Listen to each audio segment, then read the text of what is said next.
مهاجر قرغیزستانی اسکر اوسکینبویف رو چند روز پیش از روسیه اخراج نمودند.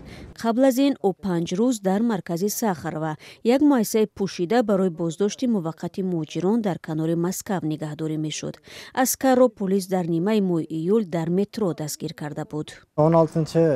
مرا 16 ایول زمانی که به کار می رفتم تقریبا ساعت 8 صبح دستگیر کردند. کارمندان پلیس مرا در داخل قطار مترو به حبس گرفتند. آنها در حال از من پرسیدند که آیا در دوام سال جریمه پرداخت کردم؟ من جواب دادم بله، بس بربنگ رفته پرداخت میکردم، اما به این نگاه نکرده مرا بردند. معلوم میشد که پرداخت من به باز داخل کردن نشده است.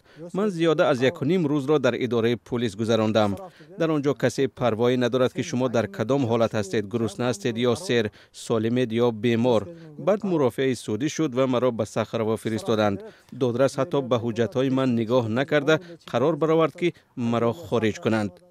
اسکر اوسکینبویف 7 سال پیش به مسکو آمده اساساً در ساختمان کار میکرده است. او میگوید قبلا هم مهاجران را تفتیش میکردند، اما هیچگاه چنین ریت‌های عمومی را که همه مهاجران را اخراج میکنند شاهد نشده بود. اسکر در ساخروا چند هموطنش را واخورد.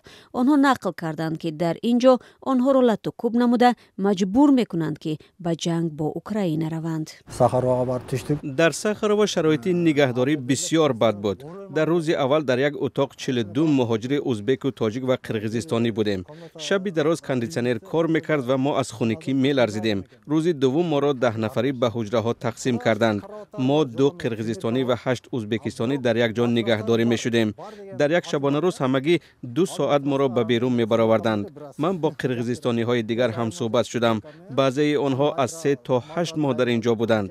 در دوام 5 روزی در ساخروا بودنم چیزی را از سر گذراندم که تا حال ندیدم. مناسبت خیلی دغلانه نسبت به مهاجران.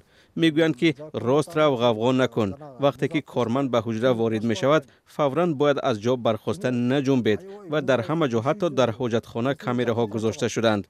اگر کسی کاری را خطا کند در رو دویده می آیند و با کلتک می زنند. در 3 روز یک بار تلفن های پیشینه عادی آورده اجازت زنگ زدن می دهند. اگر شما رقم تلفن خویشاوندانتان را از یاد دانید زنگ می زنید، اما اگر نه هیچ کس در ساخروا بودنتان را نمی فهمد. در روز اخراج به دستان مهاجران زولانه زده به اتوبوس سوار می کنند.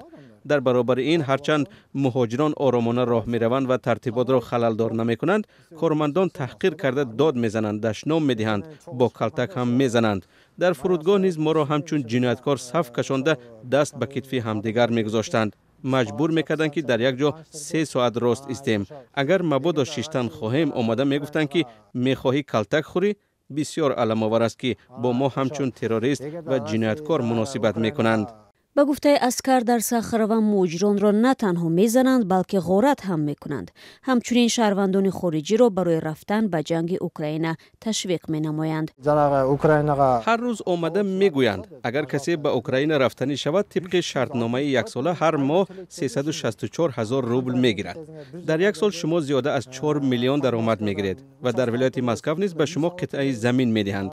شنیدم که چندی از بچه‌های قرغیز ما راضی شدند و حالا در اوکراین می جنگند. طوری فهمیدیم از همه بیشتر تاجیکان به آنجا می روند. وقتی شما را به ساخروا می آورند همه اشیای شخصی، حجت ها و کلید، همیان و تلفنتان را می گیرند. این اشیا تنها به وقت اخراج در داخل هواپیما برگردانده می شود. در همیان پول ها در جایش هستند ولی آنها راه دیگری غارت را پیدا کردند. وقتی ما الکی به اوش رسیدیم و تلفن را روشن کردیم در کارتم 110,000 روبل روسی نبود. 2 نفر دیگر که همراه من دیپورت شده بودند گفتند که پولهای آنها نیز گم شده است. از این پیشتر نیز مهاجران از جای داشتن شکنجه و تحقیر در ساخروا شکایت کرده بودند. به اطلاع وزارت مهنت و مهاجرت قرغیزستان در این مرکز فعلا 78 شهروند این کشور به سر میبرند. 5 نفر آنها زنان میباشند. برخی از بازداشت شده ها طور جندربک ایتنظرف نماینده وزارت در مسکو به رادیو زوده گفت تقریبا 6 ماه باز در آنجا نگهداری میشوند. این منصبدار روز 25 ایول ضمن بازدید از مرکز مهاجرت با آنها ملاقات کرده است. این مقامدار افزود در باره تفتیش و بازداشت‌ها خوب می‌دانید که هر یک کشور سیاست مهاجرتی و چاره‌های امنیتی خود را دارد. معلوم می‌شود که در سخروا شهروندان 53 کشور نگهداری می‌شوند. بعضی‌ها شهروندی گرفتند، ساکن شدند و صاحب فرزند و نبیره هستند. برخی به ارتش می‌روند، برخی دیگر به قرقیزستان فرار می‌کنند. بهتر می‌بود تا به اعتدال آمدن وضع از رفتن به روسیه خودداری می‌کردند. به گفته این مقامدار در سال 2023 توسط مرکز صخر و 1400 شهروند قرقیزستان از روسیه اخراج شدند. در 6 ماه سال جاری این رقم 2800 نفر را تشکیل می‌دهد. فعلا در روسیه 76 چنین مرکز مهاجرت وجود دارد.